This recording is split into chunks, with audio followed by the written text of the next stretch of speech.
Charlie Ross visits the Royal Armouries with Bargain Hunt at 12:15. Now on BBC One, it's a gourmet day for the Farmers' Country Showdown. Across the country, thousands of farming families work tirelessly around the clock.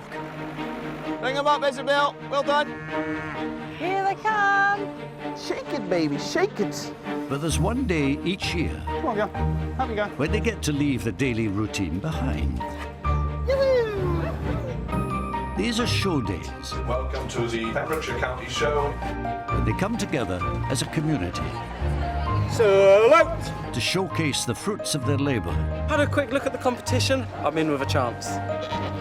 and try to win prizes for their breed champions Well done. Wahey! It's show business, folks. and award-winning produce. You had the last two jars. There will be highs and lows No. for the dedicated farmers who give everything to walk away a champion. No way!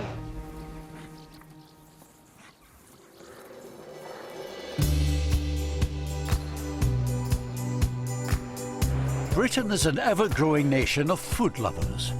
We now demand more gourmet delights than at any other time in our foodie history. This appetite is a lifeline for thousands of farmers across the country as they seek out ways to satisfy our palates.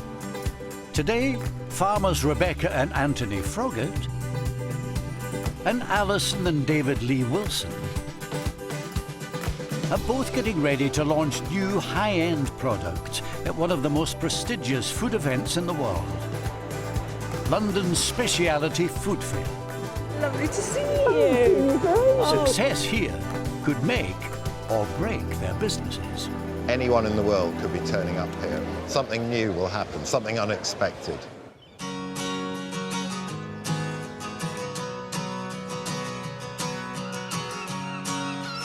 The magnificent Isle of Anglesey, just off the north coast of Wales, is home to David and Alison Lee Wilson.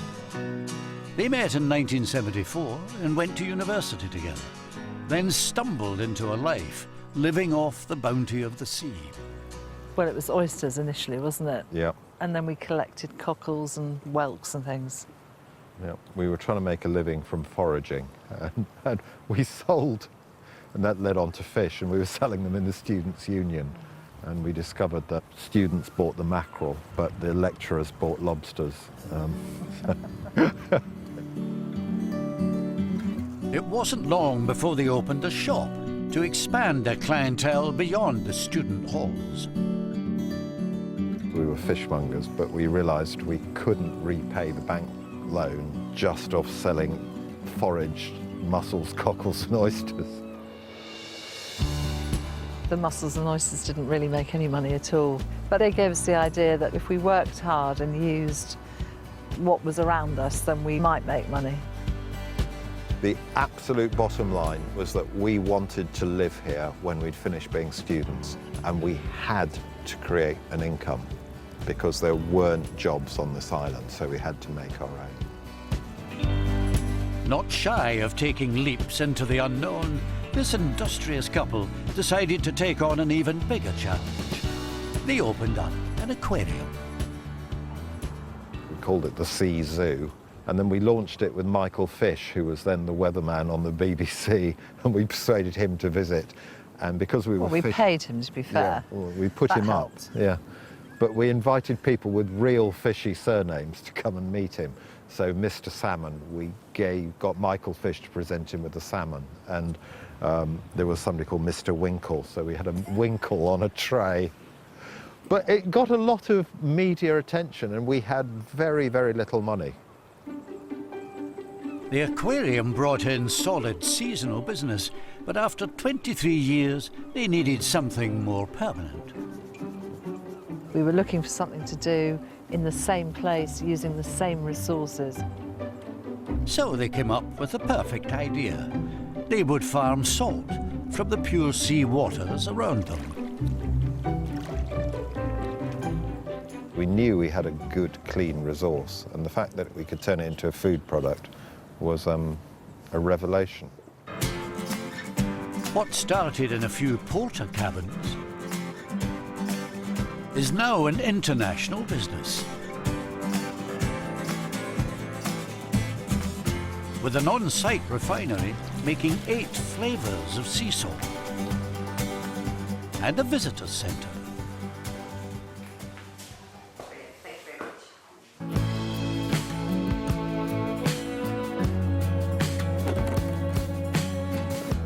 But David never forgets where it all began. It's lovely to be out on the water, and it's really important both to me and to Alison, because this is where we started, this is where we grew mussels under here, this is where we sold the fish. I feel that I'm actually farming the sea here, so we're passionate about this bit of beach, that we look after it, and we also look after the sea all around here. It's just beautifully peaceful out here on a day like this.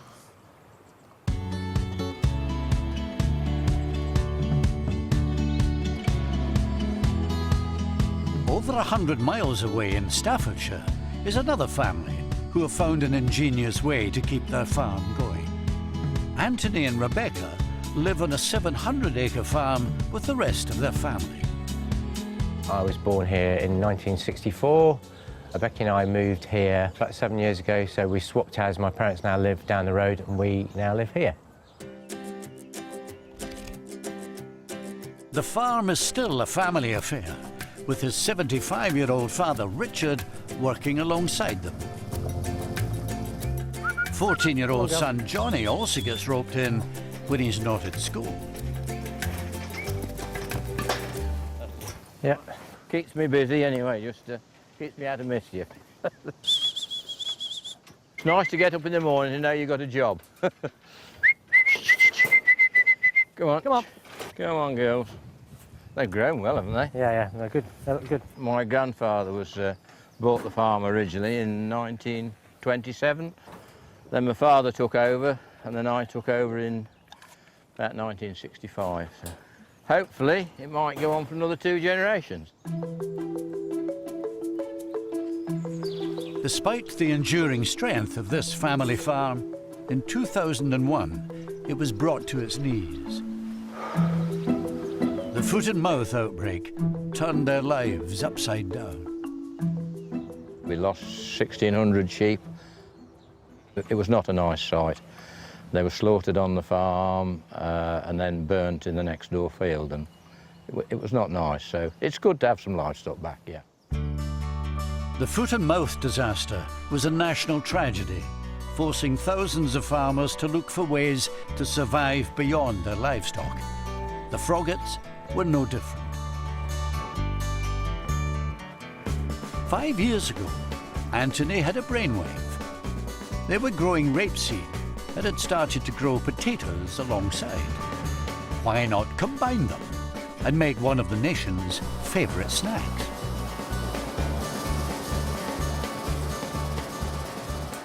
Out of the ashes of the foot and mouth disease, the farm is now going from strength to strength.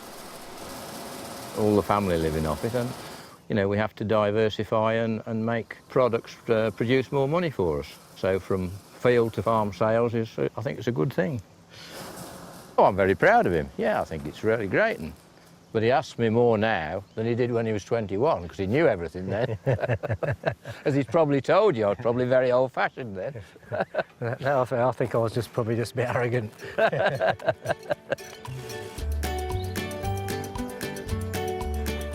Across the Menai Strait in Anglesey, David is in the salt refinery to monitor the latest harvest. This is probably one of my more exciting moments of the week, is to see the first salt coming out and check that it's how I want it to be, which is flaky and soft and crystalline. So if I've got to satisfy the best chefs in the world, I've got to know that our team are on top of their game. The brine has been heated to 60 degrees to produce the crystals. I've learnt by going to the university, and I sat at the back of chemistry lectures as the sad middle-aged man who actually wanted to understand crystallization. I didn't want the exam results or anything. I just went and sat at the back. I became passionate about it, and the more people said to me, people will never pay that much for sea salt, the more determined or obstinate I became. While sea salt is the gourmet choice in Wales, over 100 miles east in Staffordshire, the gourmet potato is being put through its paces. It takes around 10 acres of the humble potato to make 1 million bags of crisps. It's a sophisticated process now, but when Anthony and Rebecca started out, there wasn't a machine in sight. Literally started off making them in the kitchen just with Becky's mandolin, and then just trying to physically see if people liked the taste of them. Then I bought a food processor. Then we did some more trial work, and then people liked it, so then we gone and bought this bit of kit here. People can't believe that it's all done here on the farm. They presume that they're made elsewhere, but the whole thing is here. So, yeah, food miles are zero.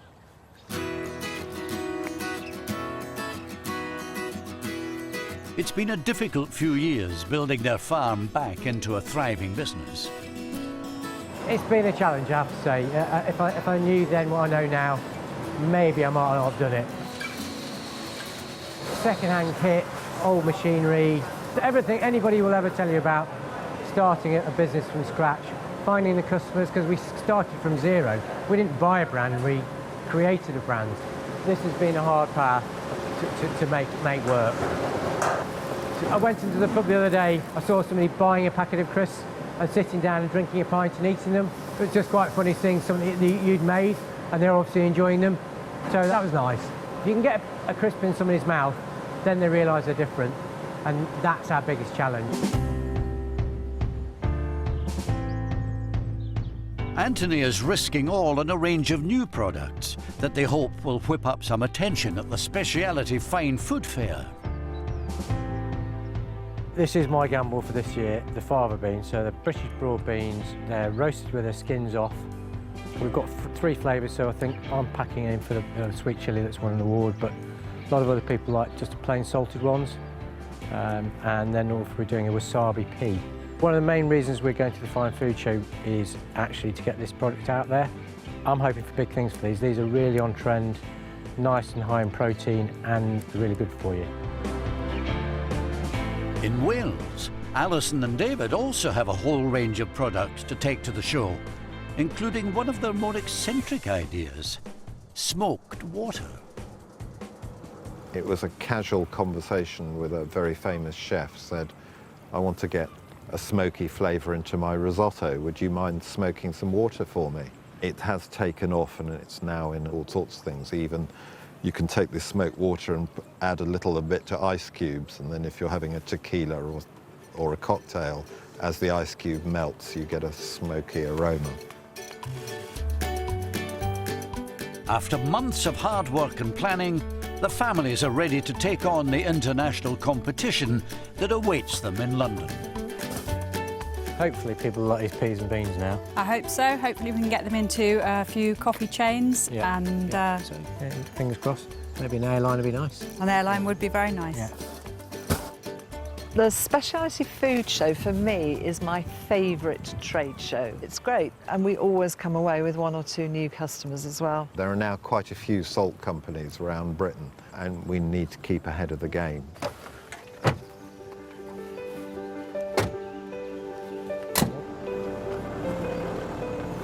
Hopefully we'll have a good show.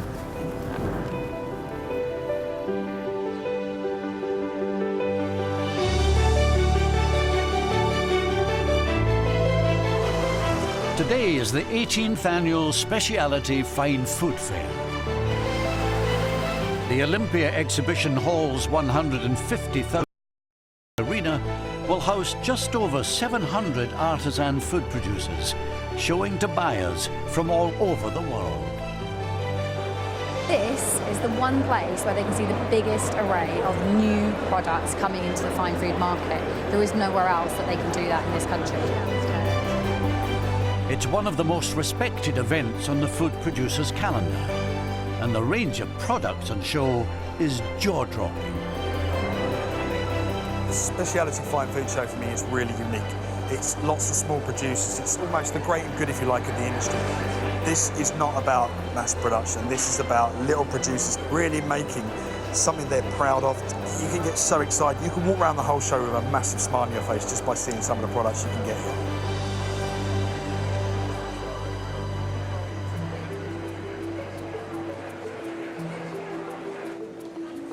It's 9 o'clock, and the farmers are busy with last-minute touches to their all-important stands.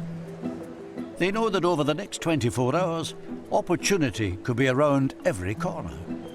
It's a great place to spot new trends. Anyone in the world could be turning up here. Could be any celebrity, could be any huge range. Something new will happen, something unexpected. We love it. I wouldn't miss it for the world.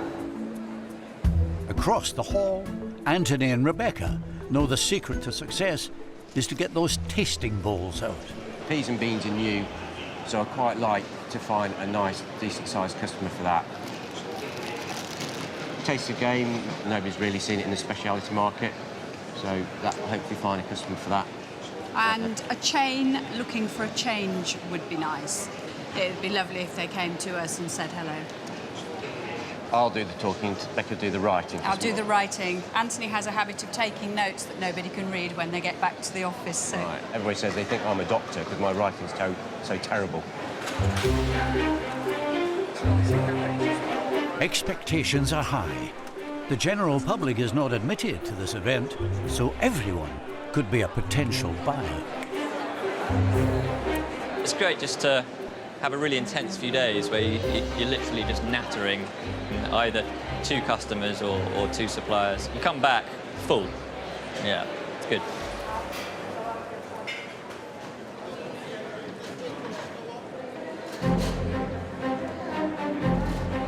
At 10 on the dot, the doors are unlocked.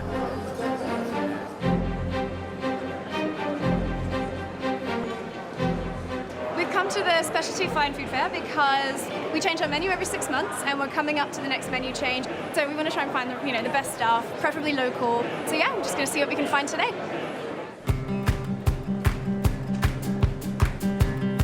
Over at the salt stand, David is already pushing his smoked water. Can you just smell the product that we did for Heston? He wanted to get smokiness into risotto, and then having done it with that, we took it to food manufacturers. But that is a really, that's a really nice. Like most farmers, getting the family involved is a priority. Alison and David's daughter Jess is happy to help. That one's with 9 organic spices and it's based on an old meat preservation recipe, a French one. And today they also have the talents of their new sales manager, Sue. I would suggest to, if you like tomatoes, is to bite into one of these beautiful homegrown tomatoes and then put a tiny bit of salt on. So anyone you want to particularly try. Sue is our first sales manager and she has been with us for, I'm going to put those at the back if that's okay. She's been with us for a month. She hasn't really been out much, has she? Yeah. She's been in Wales, sort of learning the ropes about the business, learning the products and so on. So I had to test her yesterday as to which was which and how many different grades we do the flakes and that kind of thing. She did very well indeed. If you've got a business card, then I can send you all the information on the pack sizes. OK, I'll send you all the information. Yes, please. All right, thank you, thanks. I love the products, and in particular, something like the vanilla salt. I can't eat ice cream without it. And with the pure salt, I can't, cook any meat without it. And I've even found now that even if I go to a restaurant, I have to keep a pinch meat in with me because I can't use normal salt. With the stand set up and work piling up in Wales, David is ready to head home. So this is our baby that we've run for 21 years, and I wouldn't be leaving unless I wasn't completely happy that the sales team, they're going to really do a fantastic job there. Take care. Okay. Good luck. Thank you. I have every confidence. Bye, David. Bye then.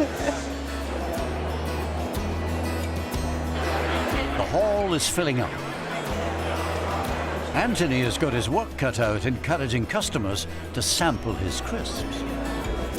Interest anybody in a crisp for breakfast? Too early. Too early? Never too early for a crisp. Would you like to try a proper crisp? Oh, why not? Yeah. Good, yeah. Well, turn that out the right way. But they're not quite as hard in your mouth as a normal crisp. Really great flavour. You like it? So if you don't mind sending some distributor pricing. Okay, yeah, That'd be great. Yeah, fantastic. Yeah, good. Success with the crisps, but Anthony really needs to push the new bean range. Peas and beans, any interest to you? I'll see the pricing, but Yeah, I've already okay. got a lot of these things. Okay, all right. Well, Nice to meet you anyway. yeah, and you. You're right. Yeah, Take care. thanks a lot. Okay. That guy was they're international distributors, so he's asked for prices, so that's a good start anyway. So hopefully, fingers crossed, we'll see what we can do with him over the next week or two. As the morning flies by, the hall is buzzing. While Alison is working the room, meeting other producers, she suddenly spots a familiar face in the crowd. Hello, how are you? Lovely to see you. Oh, 10 years. 10 years. Look at all these products. I know, it's fantastic. Hi, I don't know My who you've met. daughter. Hi. Very nice to meet you. Hi. Just bought a business actually, so Oh, interested wow. in your song. What sort of business? Deli and cafe. Fantastic. Alison now has the chance to turn an old friend into a new client. That's really good. Oh, that's good. Did you say these were homegrown? They are homegrown. And what's even better about them is we grow them in an old telephone box at work. Oh, you have? We have. A tomato red telephone box, yeah. So that's quite fun. So there's a card. They- We'll put an orange. The deal is sealed. Another card in her hand. So we're actually going to use that on our tables in our coffee shop come bistro, so that people can try it and also buy it off the shelf. hopefully buy it off the shelf. Thank you very much. Well, we'll be talking more now. We will. That's lovely. That's lovely. And it won't be another 10 years, I hope. Oh gosh, I'll probably be dead by then. Oh, don't say that. If you eat this, it'll preserve you. Yes. I'm very excited to be working with her again. She's such a lovely woman, isn't she? We've known her for a long, long time and sort of lost touch with her. And I mean, one thing we can do, which we've done specifically for her, is we will tailor an opening order for her, which will be way, way below the minimum that we would normally do. Because, you know, we want to encourage small startups.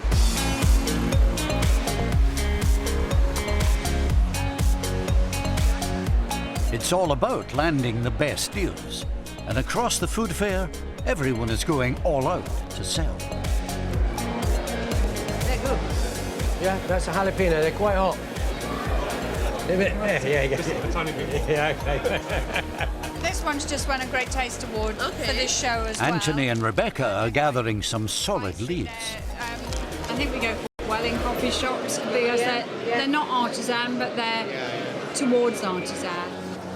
Their luck is in when the owners of a busy tourist attraction not far from their farm decide to place a big order. So I'm Sabrina, I'm from Wistow Maze.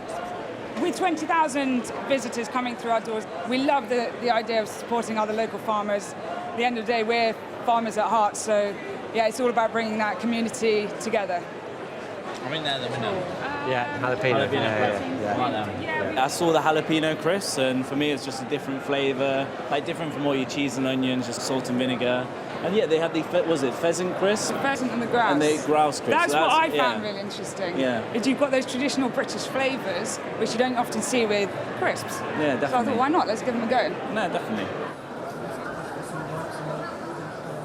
Yes, it's picking up now. Everyone's had some lunch and they're probably thinking about going home. They're probably thinking they've got to get to work a bit harder and find some more good leads. But we've had 3 or 4 in the last half hour, which has been nice. Over on the salt stand, the conversation has turned to sweeter things. Certainly for ice cream, I would recommend the vanilla. Would you like to try some? I can, yeah. So just try that. Salted caramel is something we get asked for a lot. I've never done it yet because I've not found the right product that I felt was worthy of our ice cream. You really do get the vanilla. You really do. And of course, that on the top of ice cream, obviously you wouldn't use a lot. No. Or even if you use that as an ingredient, I think it would be a great addition to your product. It's a little different, yeah. Okay, fantastic. Tasting the Halland Nom today was really interesting. It would be something I'd be quite keen to pursue, maybe. The day is coming to a close. Just time for one more deal. A garlic farmer from the Isle of Wight is looking for a partner. Crisps could be perfect. Good.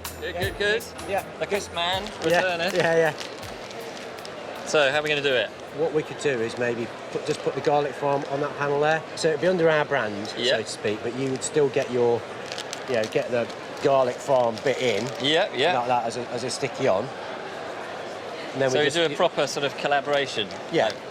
The team back at the farm had always had the idea for crisps. They're like, oh, we need crisps, we need crisps. We're excited how we might be able to collaborate doing some really garlicky crisps, which would be fun. All right, mate, I'm going to get back to stand. Okay. Excellent, right. Thanks a lot.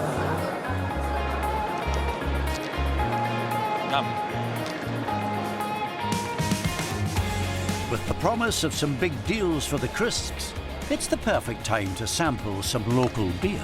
Thank you. You're giving me another one. Thanks very much. Well, if you'd like to come over to Just Crisps, maybe we can do business together. What do you like? Well, we've got we've got some pheasant, some grouse. Cheese and onion. Okay. See you in a minute.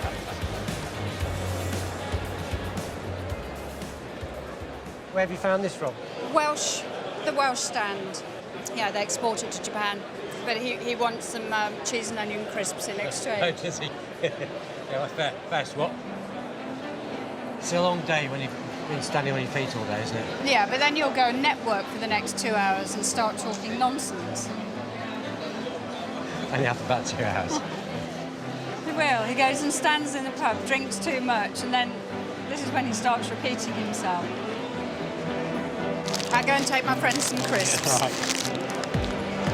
Bring another one back. Anthony may have to watch out for that hangover because the hard work continues tomorrow. But for now, the farmers can enjoy a job well done. We've had some interesting people. Good leads. Very good leads from abroad and from home, which is always nice. A lot of it is about luck, isn't it? It is about who walks in and whether you're there at the right time. And that's one of the reasons I value you being there, because you're a bit of young glamour. If I can put it like that. It's very glamorous. Found it really interesting. End of a big day. When I get back to the hotel tonight, the feet are going to get soaked, and I'm probably going to celebrate a good day with a glass of Prosecco. I think we've had a really good day. Got a lot of interest. Some nice big customers, some nice little ones as well. We've probably taken details from 30 or 40 customers today, and if we can convert a third of those, I think we'd be happy.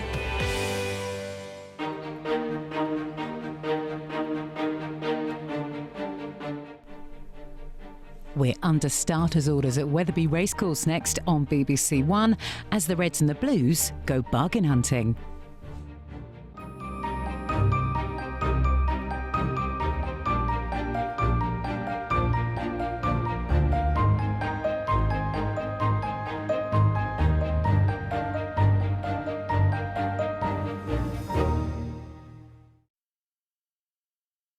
Who knows, I could be the next Nigella. Looking for a gold star at the end of today. Isn't there often cheese in a cheesecake? Oh, no, there's cream. There's cream. 20 stars show what they're made of. You are absolutely smashing it. A brand new series of Celebrity MasterChef. Double portions every week. Starts Thursday the 23rd of August on BBC One. To come to England and to make a living, you have to be brave. This is the passenger list. Somewhere on here is your dad. uncovering the migrant journeys that transformed our nation. A Passage to Britain starts Tuesday at 9 on BBC Two. I lost the will to. I lost my way.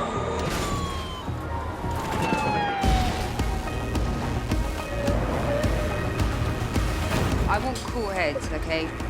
Secure the area! You know we've still got one more person to get out.